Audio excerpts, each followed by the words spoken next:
Now, it's something many of us have been forced to do over the last year, like it or not, but does working from home harm your career? Well, Chancellor Rishi Sunak thinks so, especially when it comes to younger people. He says virtual meetings are no substitute for physically being in the office, being part of that culture and having the chance to build relationships. He also believes that he wouldn't have done as well in his career if he'd started his working life from home. Well, we're joined now by Ryan Mark Parsons, the youngest ever candidate on The Apprentice. He says young people thrive in an office environment. And Izzy, founder of Foundervine, providing training for small businesses. And you started your business from home 3 years ago, I believe, and say it continues to grow without the need to be based in an office. Why does it work for you? It works for me because it absolutely doesn't matter where you work from in 2021. We live in a globalized environment, and small businesses like mine have been managing flexible working where you spend some time in social spaces and some time working from home amazingly well during the pandemic.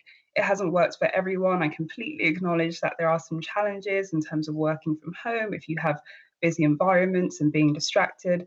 I think what's key here is to have flexible working arrangements where people have the option to work from home if it suits their needs, but also be able to go into an office and have that interaction. And that's the key. Forcing people to work from home just doesn't make sense considering how we all work at the moment. But you, I presume, if you started your business from home, I presume that, you're working for yourself. Do you have many people in your business?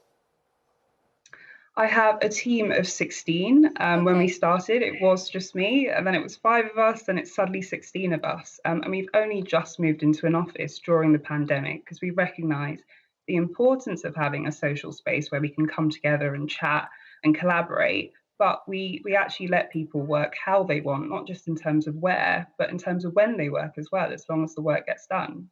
So, Ryan Mark, I mean, it sounds like it works very nicely for Izzy, doesn't it? Her business is certainly thriving in the environment of having flexible working space and working from home. Why do you think it's important, like Rishi Sunak, that young people get back into the office and are part of that office environment with a sort of more formal, strict structure?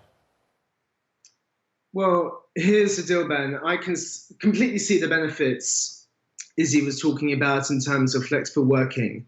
But when it comes to building relationships and actually getting a mentor and collaboratively working with your colleagues, you can't do that over a computer screen. I know Izzy said it's worked for her, but I'm sorry, it is simply not going to be the same kind of relationship that you're building if you're actually in the office with your colleagues, with your boss, that you can achieve if you're doing a Zoom call. And I completely agree with the Chancellor. He was saying when he was younger, he was doing his summer internship, he wouldn't have had the progression and the relationships that he built as a youngster if he were doing it over Zoom. You can't have the same relationship, I'm sorry, over the computer. Absolutely not. So Izzy, in your business, you are going to have some office space. And we've been talking a lot, obviously, about the Olympics and the youngsters that have had extraordinary success in various sports throughout it. And all of them pay tribute to coaches.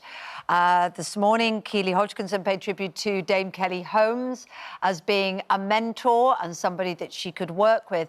I guess what the challenge would be is that when you're in a workspace, and I remember starting out in newsrooms, there was always a grizzly hack that would take you under their wing and show you the ropes. And I don't think they would have been as keen to help if you were just talking on the video. It's when you sort of go up to them and make them a cup of tea and build that sort of one-to-one relationship that it happens. I completely agree. And I don't think anyone reasonably can say that, working from home entirely and not having any human interaction is going to be the most ideal way to grow your business. So grow your career or grow your business in the beginning. But what I'm saying is that in the world that we live in today, where we can be connected to absolutely anyone, anywhere in the world through screens, I've built some of the best relationships I've had in my life over the course of the pandemic with people I haven't actually met yet. And we have that nuanced interaction. I know about their family life. I can see their kids in the background, and you can build that. And I think this is a wonderful opportunity for us to not confine ourselves to building our relationships inside the organizations we work in. I started my career in consulting, and I'd have to commute for 2 or 3 hours every day to get into Canary Wharf in the morning.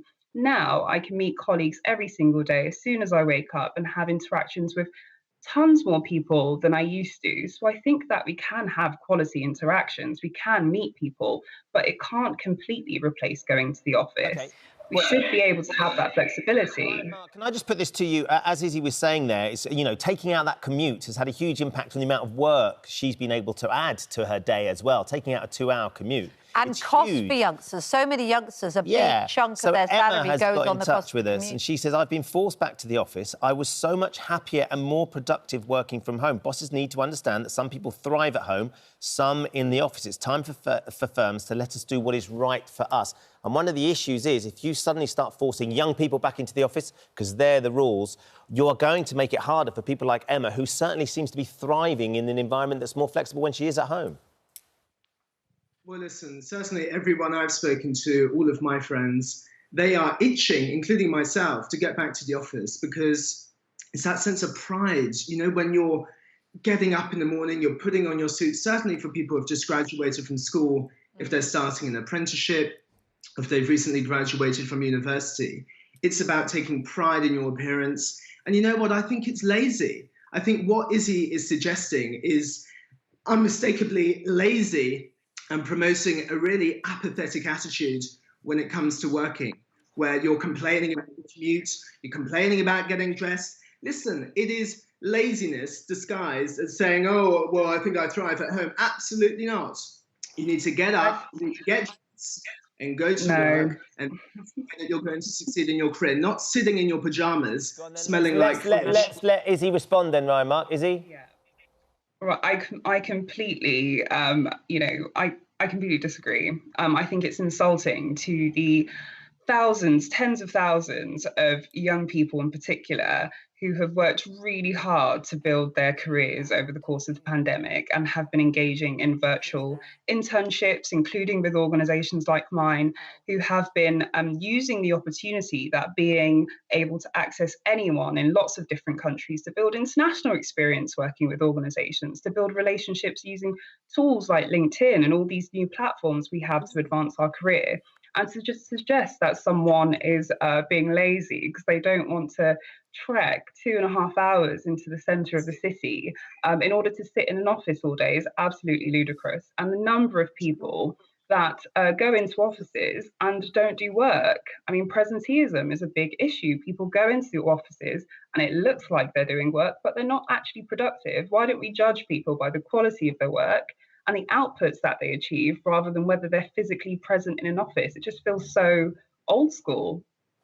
Well, we're going to have to leave it there, unfortunately. We're out of time. Ryan, Mark, I'm sure you've got plenty more you'd like to say. You've both been very productive this morning, from home, we should point out as well. It's good to have you both on the show. Very smart. Izzy and Ryan, Mark, good to have you with us this morning.